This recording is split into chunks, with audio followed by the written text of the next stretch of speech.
ನಮಸ್ಕಾರ ಗೆಳೆಯರೆ, ಸೆಲ್ಫಿ ಕ್ಲಾಸಸ್ಗೆ ಸ್ವಾಗತ. ನಾನು ನಾಗರಾಜ್. ಬನ್ನಿ ಗೆಳೆಯರೆ, ಇವತ್ತಿನ ಕ್ಲಾಸ್ನ ಸ್ಟಾರ್ಟ್ ಮಾಡೋಣ. ಗೆಳೆಯರೆ, ಇವತ್ತಿನ ಕ್ಲಾಸ್ನ ಸ್ಟಾರ್ಟ್ ಮಾಡೋಕ್ಕಿಂತ ಮುಂಚೆ ಇನ್ನೂ ಯಾರು ನಮ್ಮ ಚಾನಲ್ನ ಸಬ್ಸ್ಕ್ರೈಬ್ ಮಾಡಿಲ್ಲ, ಲೈಕ್ ಮಾಡಿ, ಶೇರ್ ಮಾಡಿ, ಸಬ್ಸ್ಕ್ರೈಬ್ ಮಾಡೋದನ್ನು ಮರಿಬೇಡಿ. ಬೆಲ್ ಬಟನ್ನ ಒತ್ತಿ ಗೆಳೆಯರೆ, ಯಾಕಂದರೆ ನಾವು ಅಪ್ಲೋಡ್ ಮಾಡುವಂಥ ವೀಡಿಯೋಗಳ ನೋಟಿಫಿಕೇಶನ್ ತಮಗೆ ಬರ್ತಾ ಇರುತ್ತೆ. ಅದೇ ರೀತಿ ಈ ಹಿಂದೆ ಕೂಡ ನಾವು ವೀಡಿಯೋಗಳನ್ನು ಅಪ್ಲೋಡ್ ಮಾಡಿದ್ದೀವಿ. ಅಪ್ಲೋಡ್ ಮಾಡಿರೋ ವೀಡಿಯೋಗಳ ಲಿಂಕ್ಗಳನ್ನು ಕೆಳಗಡೆ ಡಿಸ್ಕ್ರಿಪ್ಷನ್ ಬಾಕ್ಸಲ್ಲಿ ಕೊಟ್ಟಿರ್ತೀನಿ, ನೋಡಿ ಚೆಕ್ ಮಾಡ್ಕೊಳ್ಳಿ. ಬನ್ನಿ ಹಾಗಾದರೆ ಸ್ಟಾರ್ಟ್ ಮಾಡೋಣ. ಗೆಳೆಯರೆ, ಸಾಮಾನ್ಯ ಜ್ಞಾನ ಭಾಗ 28. ಈ ಹಿಂದೆ 27 ಭಾಗಗಳನ್ನು ಆಲ್ರೆಡಿ ಅಪ್ಲೋಡ್ ಮಾಡಿದ್ದೀವಿ. ಇವಾಗ 28ನೇ ಭಾಗವನ್ನು ನೋಡ್ತಾ ಇದ್ದೀವಿ. ಬನ್ನಿ ಹಾಗಾದರೆ ಸ್ಟಾರ್ಟ್ ಮಾಡೋಣ. ಗೆಳೆಯರೆ, ಪ್ರಶ್ನೆ 1, ವಿಶ್ವ ಹೃದಯ ದಿನ ಆಚರಿಸುವುದು ಯಾವಾಗ ಅಂತ ಕೇಳ್ತಾ ಇದ್ದಾರೆ. Option A 24 September, option B 24 October, option C 29 September, option D 25 October. ವಿಶ್ವ ಹೃದಯ ದಿನವನ್ನು ಯಾವಾಗ ಆಚರಣೆ ಮಾಡ್ತಾರೆ? ಗೆಳೆಯರೆ, ಪ್ರಶ್ನೆ 1ರ ಸರಿಯಾದ ಉತ್ತರ ಆಪ್ಷನ್ ಸಿ 29 ಸೆಪ್ಟೆಂಬರ್. ಗೆಳೆಯರೆ, ಸ್ಪರ್ಧಾತ್ಮಕ ಪರೀಕ್ಷೆಗಳಲ್ಲಿ ದಿನಗಳ ಬಗ್ಗೆ ಕೇಳ್ತಾರೆ. ಈ ಹಿಂದೆ ನಾನು ಆಲ್ರೆಡಿ ಒಂದು ಕ್ಲಾಸ್ನ ಮಾಡೀನಿ. ರಾಷ್ಟ್ರೀಯ ಮತ್ತು ಅಂತಾರಾಷ್ಟ್ರೀಯ ದಿನಾಚರಣೆಗಳ ಬಗ್ಗೆ ಒಂದು ಕ್ಲಾಸ್ನ ಮಾಡಿದ್ದೀನಿ. ಕೆಳಗಡೆ ಲಿಂಕನ್ನು ಕೊಟ್ಟಿರ್ತೀನಿ, ನೋಡಿ ಚೆಕ್ ಮಾಡ್ಕೊಳ್ಳಿ. ಸೊ ಪ್ರಶ್ನೆ 1ರ ಸರಿಯಾದ ಉತ್ತರ ಆಪ್ಷನ್ ಸಿ 29 ಸೆಪ್ಟೆಂಬರ್. ವಿಶ್ವ ಹೃದಯ ದಿನವನ್ನು 29 ಸೆಪ್ಟೆಂಬರ್ ಅನ್ನು ಆಚರಣೆಯನ್ನು ಮಾಡ್ತಾರೆ.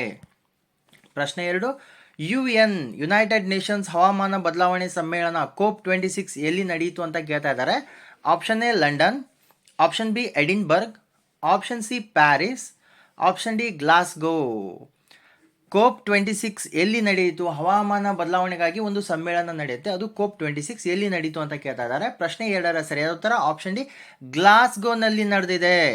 ಗ್ಲಾಸ್ಗೋ ಎಲ್ಲಿದೆ ಅಂದರೆ ಸ್ಕಾಟ್ಲೆಂಡ್ನ ಅತಿ ದೊಡ್ಡ ನಗರ ಇದು. ಯುನೈಟೆಡ್ ಕಿಂಗ್ಡಮ್ನ 3ನೇ ಅತಿ ಜನಪ್ರಿಯ ನಗರ ಗ್ಲಾಸ್ಗೋ ಗೆಳೆಯರೆ. ಓಕೆನಾ.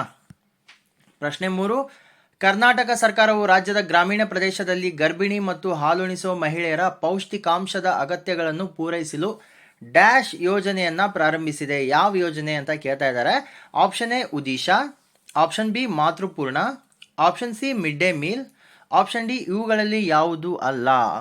ನಮ್ಮ ಕರ್ನಾಟಕ ಸರ್ಕಾರದವರು ಇತ್ತೀಚೆಗೆ ಗ್ರಾಮೀಣ ಪ್ರದೇಶದಲ್ಲಿರುವಂಥ ಗರ್ಭಿಣಿ ಮತ್ತು ಹಾಲುಣಿಸುವ ಮಹಿಳೆಯರಿಗೆ ಪೌಷ್ಟಿಕಾಂಶದ ಅಗತ್ಯ ಇದೆ ಅಂತ ಹೇಳ್ಬಿಟ್ಟು ಒಂದು ಯೋಜನೆಯನ್ನು ತಂದಿದ್ದಾರೆ. ಸೊ ಆ ಯೋಜನೆ ಯಾವುದು ಅಂತ ಕೇಳ್ತಾ ಇದ್ದಾರೆ.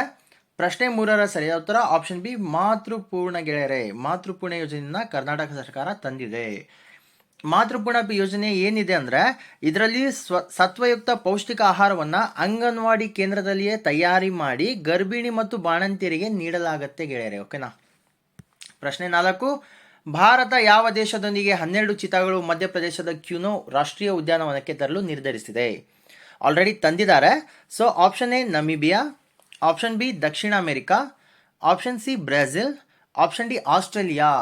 ಗೆಳೆಯರೆ, 2024ಕ್ಕೆ ಇದೊಂದು ವೆರಿ ಇಂಪಾರ್ಟೆಂಟ್ ಕ್ವಶನ್ ಇದು. ಯಾಕಂದರೆ 12 ಚೀತಾಗಳನ್ನು ತಂದಿದ್ದಾರೆ ಮಧ್ಯಪ್ರದೇಶದ ಕ್ಯೂನೋ ರಾಷ್ಟ್ರೀಯ ಉದ್ಯಾನವನಕ್ಕೆ. ಸೊ ಯಾವ ದೇಶದ ತಂದಿದ್ದಾರೆ ಅಂತ ಕೇಳ್ಬೋದು ಒಂದು, ಅಥವಾ ಈ ದೇಶದಿಂದ ತಂದಿರುವಂಥ 12 ಚೀತಾಗಳನ್ನು ಯಾವ ರಾಷ್ಟ್ರೀಯ ಉದ್ಯಾನವನದಲ್ಲಿ ಬಿಟ್ಟಿದ್ದಾರೆ ಅಂತ ಕೇಳ್ಬೋದು ಒಂದು, ಅಥವಾ ಈ ರಾಷ್ಟ್ರೀಯ ಉದ್ಯಾನವನ ಯಾವ ರಾಜ್ಯದಲ್ಲಿದೆ ಅಂತ ಕೇಳ್ಬೋದು. ಓಕೆನಾ. ಸೊ ಪ್ರಶ್ನೆ 4ರ ಸರಿಯಾದ ಉತ್ತರ ಆಪ್ಷನ್ ಎ ನಮಿಬಿಯಾ ಗೆಳೆಯರೆ. ನಮಿಬಿಯಾದಿಂದ 12 ಚೀತಾಗಳನ್ನು ತಂದು ಮಧ್ಯಪ್ರದೇಶದ ಕ್ಯೂನೋ ರಾಷ್ಟ್ರೀಯ ಉದ್ಯಾನವನದಲ್ಲಿ ಇರಿಸಲಾಗಿದೆ. ಸೊ ನಮಿಬಿಯಾ ಆಫ್ರಿಕಾ ಖಂಡದ ದಕ್ಷಿಣ ಭಾಗದಲ್ಲಿ ಅಟ್ಲಾಂಟಿಕ್ ಸಾಗರದ ಅಂಚಿನಲ್ಲಿ ದಕ್ಷಿಣ ಅಕ್ಷಾಂಶ 17 ಡಿಗ್ರಿಯಿಂದ 29 ಡಿಗ್ರಿ ನಡುವೆ ಇರುವಂಥ ಒಂದು ಪ್ರದೇಶ. ಗೆಳೆಯರೆ, ಪ್ರಶ್ನೆ 5, ನೀಲಿ ಧ್ವಜ ಪ್ರಮಾಣೀಕೃತ ಸಮುದ್ರ ತೀರ ಕಾಸರಗೋಡು ಬೀಚ್ ಕರ್ನಾಟಕದ ಯಾವ ಜಿಲ್ಲೆಯಲ್ಲಿದೆ ಅಂತ ಕೇಳ್ತಾ ಇದ್ದಾರೆ. ಕಾಸರಗೋಡು ಮೊದಲು ಕರ್ನಾಟಕದಲ್ಲಿ ಇತ್ತು, ಇವಾಗ ಕರ್ನಾಟಕದಲ್ಲಿ ಇದೆಯೋ ಇಲ್ವೋ ನೋಡೋಣ ಬನ್ನಿ. Option A Udupi, option B Uttara Kannada, option C Dakshina Kannada, option D ಇವುಗಳಲ್ಲಿ ಯಾವುದು ಅಲ್ಲ. ಗೆಳೆಯರೆ, ಪ್ರಶ್ನೆ 5ರ ಸರಿಯಾದ ಉತ್ತರ ಆಪ್ಷನ್ ಡಿ ಇವುಗಳಲ್ಲಿ ಯಾವುದು ಅಲ್ಲ. ಯಾಕಂದ್ರೆ ಮೊದಲಿಗೇನಿತ್ತು, ಕಾಸರಗೋಡು ಬಂದ್ಬಿಟ್ಟು ನಮ್ಮ ಕರ್ನಾಟಕ ರಾಜ್ಯದಲ್ಲಿತ್ತು. ಇವಾಗ ಕಾಸರಗೋಡು ಕೇರಳ ರಾಜ್ಯದಲ್ಲಿನ ಒಂದು ಜಿಲ್ಲೆಯಾಗಿದೆ. ಕಾಸರಗೋಡು ಕೇರಳದ ಒಂದು ಜಿಲ್ಲೆಯಾಗಿದೆ. ಕರ್ನಾಟಕದ ದಕ್ಷಿಣ ಕನ್ನಡದಲ್ಲಿ ಮೊದಲು ಇತ್ತು, ಇವಾಗ ಇಲ್ಲ ಗೆಳೆಯರು. ಓಕೆನಾ. ಸೊ ಅದಕ್ಕಾಗಿ ಆಪ್ಷನ್ ಡಿ ಇವುಗಳಲ್ಲಿ ಯಾವುದು ಅಲ್ಲ. ಪ್ರಶ್ನೆ 6, ಕರ್ನಾಟಕ ಸರ್ಕಾರವು ಈ ಕೆಳಗಿನ ಯಾವ ಜಿಲ್ಲೆಯಲ್ಲಿ ಮಸಾಲೆ ಪಾರ್ಕ್ ಅನ್ನು ಸ್ಥಾಪಿಸಲು ನಿರ್ಧರಿಸಿದೆ? Option A Mysuru, option B Chamarajanagar, option C Chikkamagaluru, option D Kodagu. ಗೆಳೆಯರೆ, ಒಂದು ಹೇಳಕ್ಕೆ ಇಷ್ಟಪಡ್ತೀನಿ ನಿಮಗೆ. ಒಂದು ವಿಷಯದ ಬಗ್ಗೆ ನಿಮ್ಮನ್ನ ಅವರು ಪ್ರಶ್ನೆಯನ್ನ ಕೇಳ್ತಾ ಇದ್ದಾರೆ, ಸ್ಪರ್ಧಾತ್ಮಕ ಪರೀಕ್ಷೆಗಳಲ್ಲಿ ಒಂದು ವಿಷಯದ ಬಗ್ಗೆ ನಿಮಗೆ ಪ್ರಶ್ನೆಯನ್ನ ಕೇಳ್ತಾ ಇದ್ದಾರೆ ಅಂದ್ರೆ ಆ ವಿಷಯಕ್ಕೆ ಸಂಬಂಧಪಟ್ಟ ಸ್ಥಳಗಳ ಬಗ್ಗೆ ತಮಗೆ ಮಾಹಿತಿ ಇರಬೇಕು. ಇಲ್ಲಿ ಏನ್ ಕೇಳಿದ್ದಾರೆ, ಮಸಾಲೆ ಪಾರ್ಕ್ ಅಂದ ತಕ್ಷಣ ಮಸಾಲೆಗಳ ಬಗ್ಗೆ ಕೇಳಿದ್ದಾರೆ. ಮಸಾಲೆ ಬಗ್ಗೆ ತಮಗೆ ಗೊತ್ತಿರೋ ಹಾಗೆ ಯಾವ ಡಿಸ್ಟಿಕ್ ಅಲ್ಲಿ ಅಥವಾ ಯಾವ ಜಿಲ್ಲೆಯಲ್ಲಿ ಮಸಾಲೆಗಳನ್ನ ಬೆಳಿತಾರೆ. ಸೊ ಮಸಾಲೆ ಪಾರ್ಕ್ ಮಾಡಬೇಕು ಅಂದ್ರೆ ಮಸಾಲೆಗಳು ಬೇಕು ಅಂದ್ರೆ ನಿಯರ್ ಬೈ ಮಸಾಲೆನ ಬೆಳೀತಾ ಇರಬೇಕು, ಅಂದ್ರೆ ಮಾತ್ರ ಮಸಾಲೆ ಪಾರ್ಕ್ ಮಾಡಿದ್ರೆ ಅಲ್ಲಿ ಮಸಾಲೆ ಬರಕ್ಕೆ ಸಾಧ್ಯ. ಸೊ ತಮಗೆ ಇದು ಗೊತ್ತಿರಬೇಕಾಗತ್ತೆ. ಓಕೆನಾ ಗೆಳೆಯರೆ, ಪ್ರಶ್ನೆ 6ರ ಸರಿಯಾದ ಉತ್ತರ ಆಪ್ಷನ್ ಸಿ ಚಿಕ್ಕಮಗಳೂರೇ. ಯಾಕಂದ್ರೆ ಚಿಕ್ಕಮಗಳೂರಲ್ಲಿ ಕಾಫಿ ಟೀ ಜೊತೆಗೆ ಮಸಾಲೆ ಪದಾರ್ಥಗಳನ್ನು ಬೆಳೀತಾರೆ. ಯಾಲಕ್ಕಿ, ಪ್ರತಿಯೊಂದು ಮಸಾಲೆಗಳನ್ನು ಕೂಡ ಮೆಣಸು ಆಗಲಿ ಯಾಲಕ್ಕಿ ಆಗಲಿ ಅಲ್ಲಿ ಲವಂಗ ಆಗಲಿ ಬೆಳೀತಾರೆ ಗೆಳೆಯ. ಅದಕ್ಕಾಗಿ ಮಸಾಲೆ ಪಾರ್ಕನ್ನು ಚಿಕ್ಕಮಗಳೂರಲ್ಲೇ ಮಾಡಬೇಕು ಅಂತ ನಿರ್ಧಾರ ಸರ್ಕಾರ ಮಾಡಿದೆ. ಓಕೆನಾ. ಪ್ರಶ್ನೆ 7, ಮೊದಲನೆಯದಾಗಿ ಯಾವ ರಾಜ್ಯದ ಉಚ್ಚ ನ್ಯಾಯಾಲಯವು ತನ್ನ ನ್ಯಾಯಾಲಯದ ಪ್ರತಿಕ್ರಿಯೆಗಳ ನೇರ ಪ್ರಸಾರವನ್ನು ಪ್ರಾರಂಭಿಸಿದೆ? Option A Gujarat, option B Telangana, option C Karnataka, option D Delhi. ಏನಾಗಿದೆ, ಒಂದು ರಾಜ್ಯದ ಉಚ್ಚ ನ್ಯಾಯಾಲಯವು ತನ್ನ ನ್ಯಾಯಾಲಯದ ಏನು ಪ್ರತಿಕ್ರಿಯೆ ನೇರ ಪ್ರಸಾರ ಮಾಡಬೇಕು, ಆನ್ಲೈನಲ್ಲಿ ನೇರ ಪ್ರಸಾರ ಮಾಡಬೇಕು ಅಂತ ಪ್ರಾರಂಭ ಮಾಡಿದೆ. ಸೊ ಯಾವುದು ಅಂತ ಕೇಳ್ತಾ ಇದ್ದಾರೆ. ಪ್ರಶ್ನೆ 7ರ ಸರಿಯಾದ ಉತ್ತರ ಆಪ್ಷನ್ ಎ ಗುಜರಾತ್ ಗೆಳೆಯರೆ. ಗುಜರಾತ್ ಉಚ್ಚ ನ್ಯಾಯಾಲಯ ತನ್ನ ಎಲ್ಲ ವಾದ ವಿವಾದಗಳನ್ನು ನೇರವಾಗಿ ಪ್ರಸಾರ ಮಾಡಬೇಕು ಅಂತ ಪ್ರಾರಂಭ ಮಾಡಿದೆ. ಸೊ ಗುಜರಾತ್ನ ರಾಜಧಾನಿ ಗಾಂಧಿನಗರ್ ಗೆಳೆಯರೆ, ಮತ್ತು ಅತಿ ದೊಡ್ಡ ಸಿಟಿ ಬಂದ್ಬಿಟ್ಟು ಅಹಮದಾಬಾದ್. ಓಕೆನಾ. ಪ್ರಶ್ನೆ 8, ಬಹಿಷ್ಕೃತ ಹಿತಕಾರಿಣಿ ಸಭೆಯನ್ನ ಸ್ಥಾಪಿಸಿದವರು ಯಾರು ಅಂತ ಕೇಳ್ತಾ ಇದ್ದಾರೆ. Option A Mahatma Gandhi, option B A Ramaswamy Iyengar, option C N Joshi, option D doctor BR Ambedkar. ಬಹಿಷ್ಕೃತ ಹಿತಕಾರಿಣಿ ಸಭೆಯನ್ನ ಸ್ಥಾಪನೆ ಮಾಡಿದವರು ಯಾರು ಅಂತ ಕೇಳ್ತಾ ಇದ್ದಾರೆ. ಪ್ರಶ್ನೆ 8ರ ಸರಿಯಾದ ಉತ್ತರ option D doctor BR Ambedkar ಅವರು ಬಹಿಷ್ಕೃತ ಹಿತಕಾರಿಣಿ ಸಭೆಯನ್ನ 20 ಜುಲೈ 1924ರಂದ ಸ್ಥಾಪನೆಯನ್ನ ಮಾಡ್ತಾರೆ. ಯಾಕೆ ಸ್ಥಾಪನೆ ಮಾಡ್ತಾರೆ ಅಂದ್ರೆ, ಬಹಿಷ್ಕೃತ ಹಿತಕಾರಿಣಿ ಸಭಾವನ್ನ ಭಾರತದಾದ್ಯಂತ ದಲಿತ ಸಮುದಾಯಗಳ ತೊಂದರೆಗಳನ್ನು ತೆಗೆದುಹಾಕಲು ಮತ್ತು ಸರ್ಕಾರದ ಮುಂದೆ ದೂರುಗಳನ್ನು ಸಲ್ಲಿಸಲು ಸ್ಥಾಪಿಸಿದರು. ಸಭಾದ ಸ್ಥಾಪಕ ತತ್ವಗಳು ಶಿಕ್ಷಣ, ಸಂಘಟನೆ ಮತ್ತು ಚಳುವಳಿ ಗೆಳೆಯರೆ. ಓಕೆನಾ. ಪ್ರಶ್ನೆ 9, ಇತ್ತೀಚೆಗೆ ಸುದ್ದಿಯಲ್ಲಿ ಕಂಡುಬರುವ ಮೇಲ್ಘಾಟ್ ಹುಲಿ ಸಂರಕ್ಷಿತ ಪ್ರದೇಶ ಯಾವ ರಾಜ್ಯದಲ್ಲಿದೆ? Option A Gujarat, option B Maharashtra, option C Karnataka, option D Kerala. ಏನ್ ಕೇಳ್ತಾ ಇದ್ದಾರೆ, ಮೇಲ್ಘಾಟ್ ಹುಲಿ ಸಂರಕ್ಷಿತ ಪ್ರದೇಶ ಯಾವ ರಾಜ್ಯದಲ್ಲಿದೆ ಅಂತ ಕೇಳ್ತಾ ಇದ್ದಾರೆ. ಪ್ರಶ್ನೆ 9ರ ಸರಿಯಾದ ಉತ್ತರ ಆಪ್ಷನ್ ಬಿ ಮಹಾರಾಷ್ಟ್ರ ಗೆಳೆಯರೆ. ಮೇಲ್ಘಾಟ್ ಹುಲಿ ಸಂರಕ್ಷಿತ ಪ್ರದೇಶ ಮಹಾರಾಷ್ಟ್ರದಲ್ಲಿದೆ. ಮಹಾರಾಷ್ಟ್ರದ ಎಲ್ಲಿದೆ? ಅಮರಾವತಿ ಜಿಲ್ಲೆಯಲ್ಲಿದೆ. ಓಕೆನಾ ಗೆಳೆಯರೆ. ಪ್ರಶ್ನೆ 10, ಕೆಳಗಿನ ಯಾವ ಹೊಯ್ಸಳ ಅರಸರು ನೋಳಂಬ ವಾಡಿಗೊಂಡ ಎಂಬ ಬಿರುದನ್ನು ಹೊಂದಿದರು? ಒಬ್ಬ ಹೊಯ್ಸಳ ಅರಸರಿಗೆ ನೋಳಂಬ ವಾಡಿಗುಂಡ ಅಂತ ಬಿರುದಿತ್ತು. ಆ ಹೊಯ್ಸಳ ಅರಸರ ಯಾರು ಅಂತ ಕೇಳ್ತಾ ಇದ್ದಾರೆ.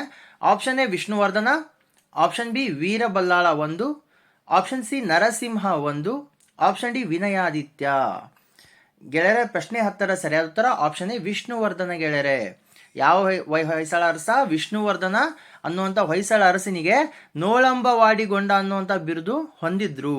ಹೊಯ್ಸಳ ಸಾಮ್ರಾಜ್ಯದ ಅತ್ಯಂತ ಪ್ರಸಿದ್ಧ ಅರಸು ಬಿಟ್ಟಿಗನ ಇನ್ನೊಂದು ಹೆಸರೇನು? ವಿಷ್ಣುವರ್ಧನ ಗೆಳೆಯರು. ಓಕೆನಾ ಗೆಳೆಯರೆ. ಪ್ರಶ್ನೆ 11, ಕೊನೆಯ 2 ತೀರ್ಥಂಕರರ ಜೀವನ ಚರಿತ್ರೆಗಳನ್ನ ಒಳಗೊಂಡಿರುವ ಜೈನ ಪುರಾತನ ಪಠ್ಯಪುಸ್ತಕ ಕಲ್ಪಸೂತ್ರವನ್ನ ಬರೆದವರು ಯಾರು ಅಂತ ಕೇಳ್ತಾ ಇದ್ದಾರೆ.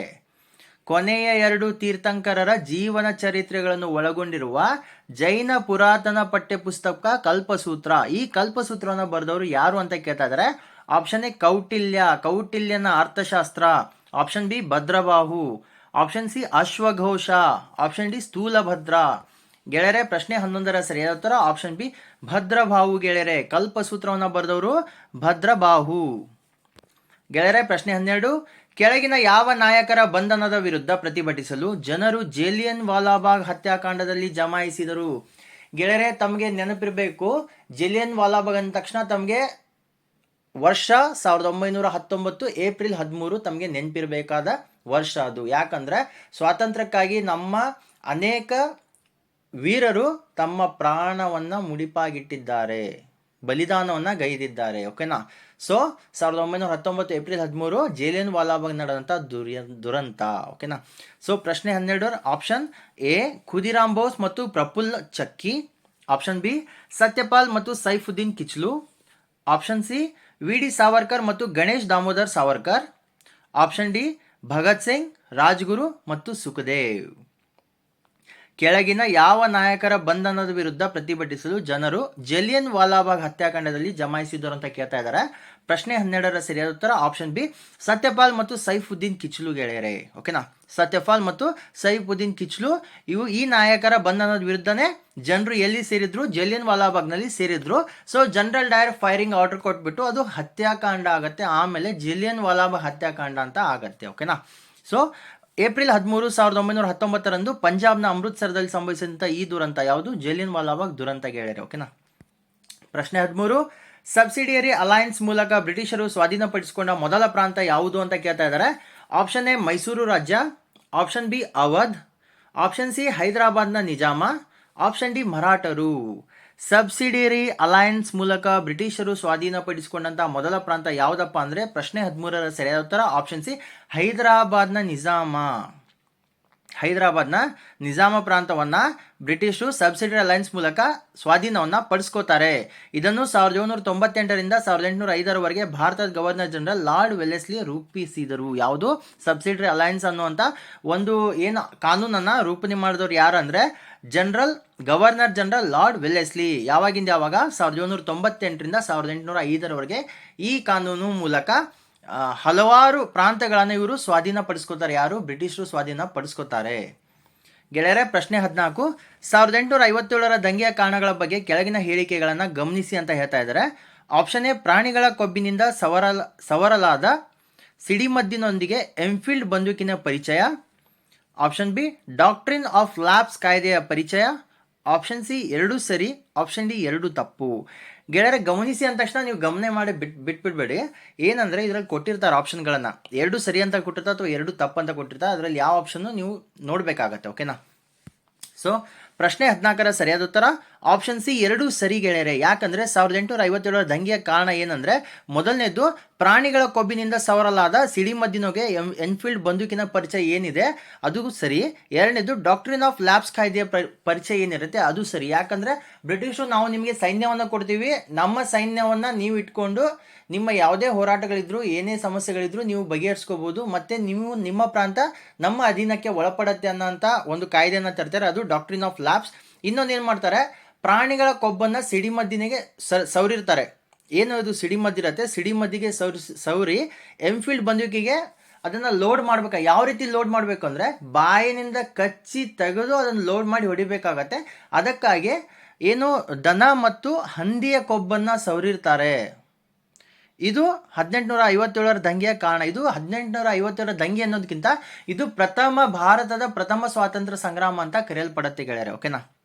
ಸೊ ಪ್ರಶ್ನೆ 15, ಕೆಳಗಿನವುಗಳಲ್ಲಿ ಯಾವುದು ಕೃತಕ ನೌಕಾನೆಲೆಯನ್ನು ಹೊಂದಿರುವ ಏಕೈಕ ಭಾರತೀಯ ಕಣಿವೆ ನಾಗರಿಕತೆ ತಾಣವಾಗಿದೆ? ಏಕೈಕ ಭಾರತೀಯ ಕಣಿವೆ ನಾಗರಿಕತೆ ಅಂದ್ರೆ ಸಿಂಧೂ ನಾಗರಿಕತೆ. ಭಾರತೀಯ ಏಕೈಕ ನಾಗರಿಕತೆ ಇರೋದು ಒಂದೇ, ಅದು ಸಿಂಧೂ ನಾಗರಿಕತೆ. ಓಕೆನಾ. So option A Harappa, option B Mohenjodaro, option C Dholavira, option D Lothal. ಮತ್ತೆ ಸಿಂಧೂ ನದಿ ನಾಗರಿಕತೆ ಯಾವಾಗ ನಡೆದಿದೆ ಅಂದರೆ ಕ್ರಿಸ್ತಪೂರ್ವ 3000ರಲ್ಲಿ ನಡೆದಿದೆ ಗೆಳೆಯರೆ. ಕ್ರಿಸ್ತಪೂರ್ವ 3000ರಲ್ಲಿ ಸಿಂಧೂ ನಾಗರಿಕತೆ ನಡೆದಿದೆ. ಕ್ರಿಸ್ತಪೂರ್ವ 5000ರಲ್ಲಿ ಮೆಸೊಪೊಟಮಿಯಾ ನಾಗರಿಕತೆ ನಡೆದಿದೆ. ಓಕೆನಾ. ಸೊ ಪ್ರಶ್ನೆ 15ರ ಸರಿಯಾದ ಉತ್ತರ ಆಪ್ಷನ್ ಡಿ ಲೋಥಲ್ ಗೆಳೆಯರೆ. ಕೃತಕ ನೌಕಾನೆಲೆ ಹೊಂದಿರುವ ಏಕೈಕ ಭಾರತೀಯ ಕಣಿವೆ ನಾಗರಿಕತೆ ಯಾವುದು? ಲೋಥಲ್. ಓಕೆ, ಯಾವುದು ಕೃತಕ ನೌಕಾನೆಲೆ? ಲೋಥಲ್ ಕೃತಕವಾದ ನೌಕಾನೆಲೆ. ಸೊ ಇದು ಎಲ್ಲಿರುತ್ತೆ ಅಂದ್ರೆ ಹೇಳ್ತೀನಿ ನೋಡಿ. ಲೋಥಲ್ ಪ್ರಾಚೀನ ಸಿಂಧು ತಟದ ನಾಗರಿಕತೆಯ ಅತ್ಯಂತ ಪ್ರಮುಖ ನಗರಗಳಲ್ಲಿ ಒಂದು ಮತ್ತು ಗುಜರಾತ್ನ ಬಾಲ್ ಪ್ರದೇಶದಲ್ಲಿ ನೆಲೆಗೊಂಡಿದ್ದು ಕ್ರಿಸ್ತಪೂರ್ವ 3700 ಕಾಲಮಾನದ್ದೆಂದು ಖಚಿತಪಡಿಸಿಕೊಳ್ಳಲಾಗಿದೆ. ಓಕೆ ಗೆಳೆಯರೆ, ಪ್ರಶ್ನೆ 16, ಗುರು ಗ್ರಂಥ್ ಸಾಹೇಬ್ನ ಮೊದಲ ನಿರೂಪಣೆಯಾದ ಆದಿ ಗ್ರಂಥವನ್ನ ಸಂಕಲಿಸಿದವರು ಯಾರು? Option A Guru Govind Singh, option B Guru Angad, option C Guru Hargovind Rai, option D Guru Arjun Dev. ಸಿಖ್ಖರ ಪವಿತ್ರ ಗ್ರಂಥ ಗುರು ಗ್ರಂಥ್ ಸಾಹೇಬ್ ಅಂತ ಕರೀತಾರೆ. ಸೊ ಸಿಖ್ಖರ ಪವಿತ್ರ ಗ್ರಂಥ ಯಾವುದು? ಗುರು ಗ್ರಂಥ್ ಸಾಹೇಬ್. ಇದರ ಮೊದಲ ನಿರೂಪಣೆಯಾದ ಆದಿ ಗ್ರಂಥವನ್ನು ರಚನೆ ಮಾಡಿದವರು ಯಾರು ಅಂತ ಕೇಳ್ತಾ ಇದ್ದಾರೆ. ಪ್ರಶ್ನೆ 16ರ ಸರಿಯಾದ ಉತ್ತರ ಆಪ್ಷನ್ ಡಿ ಗುರು ಅರ್ಜುನ್ ದೇವ್ ಗೆಳೆಯರೆ. ಗುರು ಅರ್ಜುನ್ ದೇವ್ ಗುರು ಗ್ರಂಥ ಸಾಹಿಬ್ನ ಮೊದಲ ನಿರೂಪಣೆಯಾದ ಆದಿ ಗ್ರಂಥವನ್ನ ರಚನೆ ಮಾಡ್ತಾರೆ, ಅಂದ್ರೆ ಸಂಕಲನೆಯನ್ನ ಮಾಡ್ತಾರೆ. ಸೊ ಈ ಗುರು ಅರ್ಜುನ್ ದೇವರು ಸಿಖ್ ಧರ್ಮದ ಮೊದಲ ಹುತಾತ್ಮ ಮತ್ತು 10 ಸಿಖ್ ಗುರುಗಳಲ್ಲಿ 5ನೇಯವರು. ಸಿಖ್ ಧರ್ಮದ ಮೊದಲ ಹುತಾತ್ಮರು ಯಾರು ಅಂದ್ರೆ ಗುರು ಅರ್ಜುನ್ ದೇವ್ ಗೆಳೆಯರೆ. ಪ್ರಶ್ನೆ 17, ಯಾವುದರ ನಂತರ ಮದ್ರಾಸ್ ಒಪ್ಪಂದಕ್ಕೆ ಸಹಿ ಹಾಕಲಾಯಿತು? ಆಪ್ಷನ್ ಎ ಮೊದಲ ಆಂಗ್ಲೋ ಮೈಸೂರು ಯುದ್ಧ, ಆಪ್ಷನ್ ಬಿ ಎರಡನೇ ಆಂಗ್ಲೋ ಮೈಸೂರು ಯುದ್ಧ, ಆಪ್ಷನ್ ಸಿ ಮೂರನೇ ಆಂಗ್ಲೋ ಮೈಸೂರು ಯುದ್ಧ, ಆಪ್ಷನ್ ಡಿ ನಾಲ್ಕನೇ ಆಂಗ್ಲೋ ಮೈಸೂರು ಯುದ್ಧ. ಯಾವುದರ ನಂತರ ಮದ್ರಾಸ್ ಒಪ್ಪಂದಕ್ಕೆ ಸಹಿ ಹಾಕಲಾಯಿತು ಅಂತ ಕೇಳ್ತಾ ಇದ್ದಾರೆ. ಪ್ರಶ್ನೆ 17ರ ಸರಿಯಾದ ಉತ್ತರ ಆಪ್ಷನ್ ಎ ಮೊದಲ ಆಂಗ್ಲೋ ಮೈಸೂರು ಯುದ್ಧ ಗೆಳೆಯರೆ. ಮೊದಲ ಆಂಗ್ಲೋ ಮೈಸೂರು ಯುದ್ಧದ ನಂತರ ಮದ್ರಾಸ್ ಒಪ್ಪಂದಕ್ಕೆ ಸಹಿ ಹಾಕಲಾಗತ್ತೆ. ಯಾಕೆ ಅನ್ನೋದನ್ನು ಹೇಳ್ತೀನಿ ಬನ್ನಿ. ಮೊದಲ ಆಂಗ್ಲೋ ಮೈಸೂರು ಯುದ್ಧವು 1767 ಮತ್ತು 1769 ನಡುವೆ ನಡೆಯಿತು. ಏಪ್ರಿಲ್ 4, 1769ರಂದು ಮದ್ರಾಸ್ ಒಪ್ಪಂದಕ್ಕೆ ಸಹಿ ಹಾಕುವ ಮೂಲಕ ಮೊದಲ ಆಂಗ್ಲೋ ಮೈಸೂರು ಯುದ್ಧವನ್ನು ಕೊನೆಗೊಳಿಸ್ತಾರೆ. ಈ ಮೊದಲ ಆಂಗ್ಲೋ ಮೈಸೂರು ಯುದ್ಧ ಯಾರ್ಯಾರ ನಡುವೆ ನಡೆಯುತ್ತೆ ಅಂದರೆ ಟಿಪ್ಪು ಸುಲ್ತಾನನ ತಂದೆ ಹೈದರ್ ಅಲಿ ಮತ್ತು ಬ್ರಿಟಿಷರ ನಡುವೆ ನಡೆಯುತ್ತೆ. ಈ ಕಡೆ ಹೈದರ್ ಅಲಿನೂ ಗೆಲ್ಲಲ್ಲ, ಈ ಕಡೆ ಬ್ರಿಟಿಷರು ಕೂಡ ಗೆಲ್ಲಲ್ಲ. ಸೊ ಆದ ಕಾರಣದಿಂದ ಇಬ್ರು ಏನು ಮಾಡ್ತಾರೆ, ಏಪ್ರಿಲ್ 4, 1769ರಂದು ಒಂದು ಒಪ್ಪಂದಕ್ಕೆ ಸಹಿ ಹಾಕ್ತಾರೆ. ಯಾವ ರೀತಿ ಒಪ್ಪಂದ? ಒಂದು ಮದ್ರಾಸ್ ಒಪ್ಪಂದಕ್ಕೆ ಸಹಿ ಹಾಕ್ತಾರೆ. ಈ ಮದ್ರಾಸ್ ಒಪ್ಪಂದದ ಏನು ನಿಯಮಗಳಿರುತ್ತೆ ಅಂದರೆ, ತಾವು ಗೆದ್ದಿರುವಂಥ ಏನು ಬ್ರಿಟಿಷರು ಹೈದರ್ ಅಲಿ ಕೆಲವೊಂದು ಸ್ಥಳಗಳನ್ನು ಗೆದ್ದಿರ್ತಾರೆ, ಪ್ರದೇಶಗಳನ್ನು ಗೆದ್ದಿರ್ತಾರೆ. ಹೈದರ್ ಅಲಿ ಬ್ರಿಟಿಷರ ಕೆಲವೊಂದು ಪ್ರದೇಶಗಳ ಗೆದ್ದಿರ್ತಾರೆ. ಏನು ಗೆದ್ದಿರುವಂಥ ಪ್ರದೇಶಗಳಿದೆ ತಮಗೆ ಬಿಟ್ಕೊಡ್ಬೇಕು. ಹೈದರ್ ಅಲಿ ಗೆದ್ದಿರುವಂಥ ಪ್ರದೇಶಗಳನ್ನ ಬ್ರಿಟಿಷರಿಂದ ಹೈದರ್ ಅಲಿ ಗೆದ್ದಿರುವಂಥ ಪ್ರದೇಶ ಬ್ರಿಟಿಷರಿಂದ ಹೈದರ್ ಅಲಿಗೆ ಬಿಟ್ಕೊಡ್ಬೇಕು ಅಂತ ಮಾತುಕತೆ ಆಗುತ್ತೆ. ಇದೇ ಮದ್ರಾಸ್ ಒಪ್ಪಂದ ಗೆಳೆಯರೆ. ಯಾವಾಗ? 1769ರಂದು. ಗೆಳೆಯರೆ ಪ್ರಶ್ನೆ 18, ಯಾವ ಸಮಾಜ ಸುಧಾರಕರ ಪ್ರಯತ್ನದಿಂದಾಗಿ 1856ರ ವಿಧವಾ ಪುನರ್ವಿವಾಹ ಕಾಯ್ದೆಯನ್ನು ಅಂಗೀಕರಿಸಲಾಯಿತು? Option A Rajaram Mohan Roy, option B Dayanand Saraswati, option C Ishwar Chandra Vidyasagar, option D Keshav Chandra Sen. ಗೆಳೆಯರೆ ಪ್ರಶ್ನೆ ಏನಂದ್ರೆ 1856ರಲ್ಲಿ ವಿಧವಾ ಪುನರ್ವಿವಾಹ ಕಾಯ್ದೆಯನ್ನು ಅಂಗೀಕಾರ ಮಾಡಲಾಗತ್ತೆ. ಸೊ ಇದಕ್ಕೆ ಕಾರಣರಾದಂಥ ಸಮಾಜ ಸುಧಾರಕರು ಯಾರು ಅಂತ ಕೇಳ್ತಾ ಇದ್ದಾರೆ. ಪ್ರಶ್ನೆ 18ರ ಸರಿಯಾದ ಉತ್ತರ ಆಪ್ಷನ್ ಸಿ ಈಶ್ವರ್ ಚಂದ್ರ ವಿದ್ಯಾಸಾಗರ್ ಅವರು ಇದಕ್ಕಾಗಿ ದುಡಿತಾರೆ, ಶ್ರಮವನ್ನು ಪಡ್ತಾರೆ. ಅವರ ಶ್ರಮದಿಂದನೇ 1856ರ ವಿಧವಾ ಪುನರ್ವಿವಾಹ ಕಾಯ್ದೆ ಅಂಗೀಕಾರ ಆಗತ್ತೆ. ಪ್ರಶ್ನೆ 19, ಯಾವ ಭಾರತೀಯ ರಾಷ್ಟ್ರೀಯ ಕಾಂಗ್ರೆಸ್ ಅಧಿವೇಶನದಲ್ಲಿ ಮೂಲಭೂತ ಹಕ್ಕುಗಳ ನಿರ್ಣಯವನ್ನು ಅಂಗೀಕರಿಸಲಾಯಿತು? ಆಪ್ಷನ್ ಎ ಹರಿಪುರ್ ಅಧಿವೇಶನ, ಆಪ್ಷನ್ ಬಿ ಲಕ್ನೋ ಅಧಿವೇಶನ, ಆಪ್ಷನ್ ಸಿ ಗಯಾ ಅಧಿವೇಶನ, ಆಪ್ಷನ್ ಡಿ ಕರಾಚಿ ಅಧಿವೇಶನ. ಗೆಳೆಯರೆ INC ಇಂಡಿಯನ್ ನ್ಯಾಷನಲ್ ಕಾಂಗ್ರೆಸ್ನ ಅಧಿವೇಶನಗಳು ನಡೆಯುತ್ತೆ. ಅಧಿವೇಶನಗಳ ಬಗ್ಗೆ ತಮಗೆ ಮಾಹಿತಿ ಇರಬೇಕಾಗತ್ತೆ. ಸೊ ಯಾವ ಅಧಿವೇಶನದಲ್ಲಿ ಮೂಲಭೂತ ಹಕ್ಕುಗಳ ನಿರ್ಣಯವನ್ನು ಅಂಗೀಕಾರ ಮಾಡಿದ್ದಾರೆ ಅಂತ ಕೇಳ್ತಾ ಇದ್ದಾರೆ. ಪ್ರಶ್ನೆ 19ರ ಸರಿಯಾದ ಉತ್ತರ ಆಪ್ಷನ್ ಡಿ ಕರಾಚಿ ಅಧಿವೇಶನ ಗೆಳೆಯರೆ. ಈ ಕರಾಚಿ ಅಧಿವೇಶನ ಯಾವಾಗ ನಡೆಯುತ್ತೆ ಅಂದರೆ 1931ರಲ್ಲಿ ಕರಾಚಿ ಅಧಿವೇಶನ ನಡೆಯುತ್ತೆ. ಈ ಅಧಿವೇಶನದಲ್ಲಿ ಮೂಲಭೂತ ಹಕ್ಕುಗಳ ನಿರ್ಣಯವನ್ನು ಅಂಗೀಕಾರ ಮಾಡಲಾಗತ್ತೆ. ಮತ್ತು 1931ರಲ್ಲೇ ಗಾಂಧಿ ಇರ್ವಿನ್ ಒಪ್ಪಂದ ನಡೆಯುತ್ತೆ. ಆಗ ಭಗತ್ ಸಿಂಗ್, ರಾಜ್ಗುರು ಮತ್ತು ಸುಖದೇವ್ ಅವರು ಬ್ರಿಟಿಷರ ಕಸ್ಟಡಿಯಲ್ಲಿ ಇರ್ತಾರೆ, ಬ್ರಿಟಿಷರ ಜೈಲುಗಳಲ್ಲಿ ಇವರು ಇರ್ತಾರೆ. 1931ರಲ್ಲಿ ನಡೆದಂಥ ಗಾಂಧಿ ಇರ್ವಿನ್ ಒಪ್ಪಂದಕ್ಕೆ ಇರ್ವಿನ್ ಅವರು ಗಾಂಧಿಗೆ ಕೇಳ್ತಾರೆ ತಮ್ಮ ಬೇಡಿಕೆಗಳು ಏನಿದೆ ಅಂತ ಕೇಳಿದಾಗ ಇವರು ಯಾವತ್ತು ಭಗತ್ ಸಿಂಗ್ ಮತ್ತು ರಾಜ್ಗುರು ಮತ್ತು ಸುಖದೇವರನ್ನ ಬಿಡಬೇಕು ಅಂತ ಯಾವತ್ತೂ ಮಾತಾಡಲಿಲ್ಲ.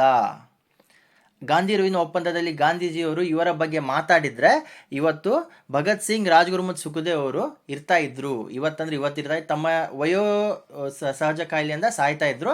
ಬಟ್ ಆವಾಗ ಹುತಾತ್ಮರು ಆಗ್ತಾ ಇರಲಿಲ್ಲ. ಓಕೆನಾ? ಸೊ ಪ್ರಶ್ನೆ 20, ರಾಜ ಅಶೋಕನ ಪ್ರಮುಖ ಶಾಸನಗಳಲ್ಲಿ ಯಾವುದು ಕಳಿಂಗದ ಮೇಲಿನ ವಿಜಯದ ಮಾಹಿತಿ ನೀಡುತ್ತದೆ? ಆಪ್ಷನ್ ಎ ಪ್ರಮುಖ ಶಿಲಾಶಾಸನ 3, ಆಪ್ಷನ್ ಬಿ ಪ್ರಮುಖ ಶಿಲಾಶಾಸನ 13, ಆಪ್ಷನ್ ಸಿ ಪ್ರಮುಖ ಶಿಲಾಶಾಸನ 10, ಆಪ್ಷನ್ ಡಿ ಪ್ರಮುಖ ಶಿಲಾಶಾಸನ 5. ಏನು ಕೇಳ್ತಾ ಇದ್ದಾರೆ? ರಾಜ ಅಶೋಕನ ಪ್ರಮುಖ ಶಾಸನಗಳಲ್ಲಿ ಯಾವುದು ಕಳಿಂಗದ ಮೇಲಿನ ವಿಜಯದ ಮಾಹಿತಿ ನೀಡುತ್ತೆ ಅಂತ ಕೇಳ್ತಾ ಇದ್ದಾರೆ. ಪ್ರಶ್ನೆ 20ರ ಸರಿಯಾದ ಉತ್ತರ ಆಪ್ಷನ್ ಬಿ ಪ್ರಮುಖ ಶಿಲಾಶಾಸನ 13 ಗೆಳೆಯರೆ. ಏನು ಶಿಲಾಶಾಸನ 13 ಇದೆ, ಇದು ರಾಜ ಅಶೋಕನ ಕಳಿಂಗದ ಮೇಲಿನ ವಿಜಯದ ಬಗ್ಗೆ ಸಂಪೂರ್ಣವಾದ ಮಾಹಿತಿಯನ್ನು ನೀಡುತ್ತೆ.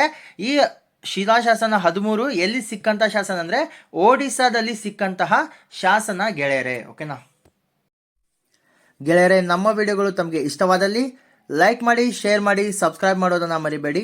ಬೆಲ್ ಬಟನ್ನ ಒತ್ತಿ ಗೆಳೆಯರೆ. ಯಾಕಂದರೆ ನಾವು ಅಪ್ಲೋಡ್ ಮಾಡೋಂಥ ವಿಡಿಯೋಗಳ ನೋಟಿಫಿಕೇಶನ್ ತಮಗೆ ಬರ್ತಾ ಇರುತ್ತೆ. ಅದೇ ರೀತಿ ನಾವು ತಿಳಿಸ್ಕೊಟ್ಟಂಥ ಮಾಹಿತಿಗಳ ಬಗ್ಗೆ ಅಥವಾ ನಮ್ಮ ಕ್ಲಾಸ್ಗಳ ಬಗ್ಗೆ ಏನಾದರೂ ಅಭಿಪ್ರಾಯಗಳು ಅಥವಾ ಕಮೆಂಟ್ಗಳಿದ್ದಲ್ಲಿ ದಯವಿಟ್ಟು ಕಮೆಂಟ್ ಸೆಕ್ಷನಲ್ಲಿ ಕಮೆಂಟ್ ಮಾಡಿ. ನಾವು ನಿಮ್ಮ ಕಮೆಂಟ್ಗಳನ್ನು ನೋಡ್ತೀವಿ ಗೆಳೆಯರೆ. ಮತ್ತೆ ನಾವು ಮುಂದಿನ ಕ್ಲಾಸಲ್ಲಿ ಭೇಟಿಯಾಗೋಣ. ಧನ್ಯವಾದಗಳು ಗೆಳೆಯರೇ.